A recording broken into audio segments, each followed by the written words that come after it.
Hello again, YouTube. This is Rudolph Ramirez. I'm going to be bringing you some shiny Pokemon Wi-Fi battles again. And so, in this episode, I'm actually going to be giving you two because I know this um, first one went really fast, and then I did another one with somebody that I know. Two of these are two. I did like a series of probably like three battles. Two were battle spot. One of them was with an acquaintance of mine. So actually, I don't do this too often, so I don't know what else to say. So with that, I did switch up my team a little bit. I got rid of uh, using like three water types instead using two, and I decided I was going to switch artillery out for a better one. And so all these are EV trained, and they all have items that boost them out in some spots. So this time around, I decided I was going to go around with Illumise, Ferrothorn, Sharpedo, Blastoise, Florges, and Absol. And the team was a little bit more balanced than my other team was, but then again, I'm not too sure because my other team, I don't know if you want to go by probably like how many of them survive the battles at a time. I'm not sure, but with that, let's just move on to the battle here. So I was actually playing around with some of the music. I didn't know what kind of music I wanted to pick for some of the battles. So this is a triple battle, so I lead off with Illumise, Ferrothorn, and Sharpedo. And this person wants to be an Uber and use Yveltal, Mewtwo, and Xerneas. So I knew automatically that my biggest problem was going to be Mewtwo.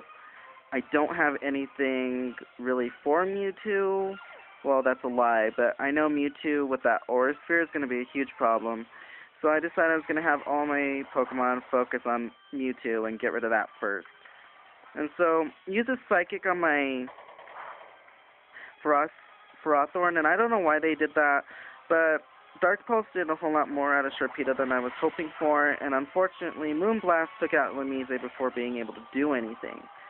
But I did do a combination of Night Slash and Payback to actually get rid of Mewtwo, so my plan worked out the way that I wanted it to, despite missing Illumise, and I'm sorry if the screen's really shaky right now. So I'm able to get rid of Mewtwo, and so he sends out his Lucario. And in return, I'm going to send out my Blastoise because I figured Xerneas is my next biggest problem. So, considering the one that I use for Poison Moves is on the opposite side, I knew it was going to be the biggest problem. So he actually goes into his Mega Lucario right here. He Mega Evolves, and he decides to go for a close combat on my Blastoise. Thank God I EV trained Blastoise in defense, because otherwise he would not have survived that. And so Yveltal manages to get off another Dark Pulse, which kills my Sharpedo. Unfortunately, special defense is where Sharpedo lacks, but I did get that health up. I think that's why we survived the first one.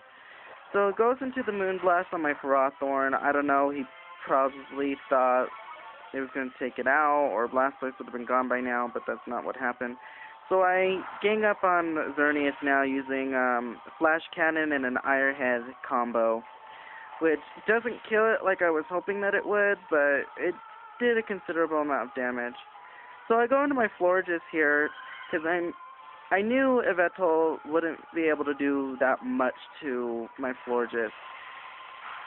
So he goes into another close combat, kills my Blastoise, which leaves my Florges in a perfect position to just take him out with one hit. So he tries to retaliate and take out Florges with a Dark Pulse, which isn't going to do too well. She just ate that up. So Xerneas goes for another Moonblast on my Ferrothorn. Still don't know why he's doing that, but I guess he didn't have much of a choice. So Florges, Moonblast, Mega Lucario, dead. Just done. And so I go for another Iron Head on that Xerneas, and that manages to take it out as well. So there goes two really big problems to the remainder of my team. So I still have my Florges with the leftovers, so it's going to gain back almost everything that it lost. So he sends out his Blaziken. I go into, what did I go into? I go into my Absol, and he sends out Axew. This is where I feel like it was a little unfair, because Axew's only level 31, and I don't know why this person went to Battle Spot knowing that. I mean, probably he didn't know that his Pokemon was not going to be automatic 50.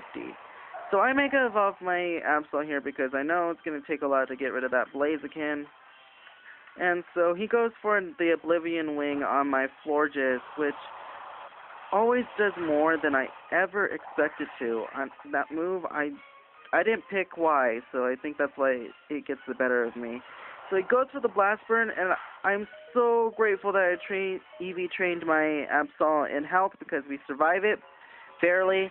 So I go for the Psycho Cut, thought I could take it out, that's not what happened. So Florges goes for the Moon Blast on the Yveltal, and I'm actually able to get a crit here, and that knocks it out in one blow. So I was so proud of Florges for that. Goodbye, Yveltal. So now that all the legends are out of the way, I go for a payback on the Axew, because I thought even though Axew is really underleveled, it would still be fast enough to outspeed my Ferrothorn. But then I remembered I EV trained Ferrothorn in speed to get that little extra boost against other slow Pokemon. So we don't end up taking out Axew that turn, unlike you would expect. So I go for the Sucker Punch, completely forgetting that you have to recharge after Blast Burn. So I guess it worked out that I told Florges to just use Moon Blast, and so I'm just able to kill Blaziken right there. And with that, one Iron Head, and that actually didn't stand a chance. And yeah, that was kind of the end of the battle. I think it went well. I mean, I had 3 Pokemon at the end of it. So that was Chris from Battle Spot. And now moving on, we're going to move on over to the next one, which is just a 3-on-3. This is with an acquaintance of mine. She actually did not have that many Pokemon with her at the point of time. So I figured she only has 3. I'm only going to go with 3. So I go for Ferrothorn, Absol, and Florges. If I remember correctly, this was a single battle, and again, playing around with the music. So I'll lead off with Ferrothorn again, because Ferrothorn is just really perfect to set up whatever I need it to. And so she goes into Rotom, and I expected the Will-O-Wisp, so I decided I was going to go for a Power Whip here, because I knew Payback wasn't going to do that much, because she wasn't actually attacking me. And so I don't battle Rotoms too often. I see them on other people's channels. I probably should have expected that.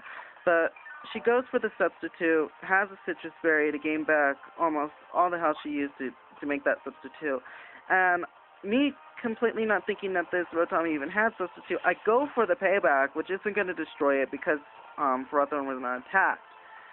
So from here, I figure she's just going to substitute her whole way through this battle, so I just do nothing but Power Whip. And she goes for the Hydro Pump here, and takes a good chunk out of my Ferrothorn, but not enough for me to be worried about it. So I just Power Whip that Substitute to just get rid of it.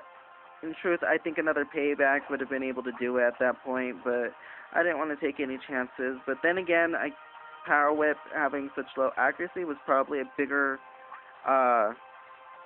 handicap than Payback would have been. But I just kept going for it, and just like I thought she was going to do, she just kept substituting until she couldn't anymore. So I figured if I'm going to lose Ferrothorn, we're going to go down fighting, and so we just did nothing but Power Whip. And I guess my luck with Power Whip is really good, because I have not missed a single Power Whip since I started battling today, which is really amazing considering Power Whip does not have the best of accuracy. So I'm able to take out that last Substitute. I know she's got nothing to save her Rotom anymore. There's no chances of that thing having one more Substitute in it, even if it tried. So she goes for the Hydro Pump and takes out my Ferrothorn here, which I'm perfectly okay with. Ferrothorn did pretty well. It did exactly what I wanted. She fell for it. And so for here, I go into Florges because I know that nothing that this Rotom can do anything to my Florges, considering the high special defense. So she just decides to go for another Hydro Pump, leaves it in to die. So I go for the Energy Ball, considering it's the Wash Rotom, that's super effective, and it's just Ghost. Bye. And so, since I have the leftovers, I'm going to take back just a little bit of that health, almost at full max, because we didn't take that much to begin with. So she goes into Medicham, and I did not expect Medicham to have Thunder Punch. So that was completely on me. I should have seen that coming, but I decided to go for the Toxic because I figured I could just stall her out. But being paralyzed and knowing that this thing has Thunder Punch, I knew I was not going to be able to stall that long. So I was just hoping to rack up some poison damage on this thing. So despite being paralyzed, I went for the Protect, and for once it actually worked, because I remember in the last videos I posted, Protect did not want to work at all the last time I got paralyzed, and it would not work for me. So from here, I knew I wasn't going to be able to pull off another Protect even if I could, so I figured I'm just going to go for a Moonblast, maybe if she misses, but no, that's not what happened. 4 just goes down, and I'm down to my last Pokemon. But I was able to rack up 3 turns of poison damage, so that is perfect enough for me to go into my Absol and just... Did I Mega Evolve? I believe I did Mega Evolve. Yes, I did. I'm going to Mega Evolve here, and I'm just going to Sucker Punch and just destroy this thing. It did not stand a chance. All that damage that I racked up from poison was just enough to kill this thing. I didn't want to mess with her Mega Evolving this thing. I'm pretty sure she didn't before because I didn't think that she really cared, or she might not even have it for it. So she goes into the Gothitelle, and I'm just like, I'm going to be a little kind. I'm going to go for the Night Slash. I kind of knew that she's going to try and predict me to use Sucker Punch because I used it on her Medicham. So she goes for Calm Mind. I'm really glad I didn't go for Sucker Punch. I learned it had the Rocky Helmet because my Absol took damage. But despite all that, I'm still able to just Night Slash this thing one more time, and that's game. So, despite being a 3-on-3, I think it went pretty well. Probably the best battle I had with somebody who was not on my friends list. So, that was my shiny Pokemon battles for the day. Be sure to tune in again where I will bring you more shiny Pokemon videos, either capture videos or shiny Pokemon Wi-Fi battles. Thank you for watching. If you liked what you saw, please hit the like button, leave a comment down below, and don't forget to subscribe.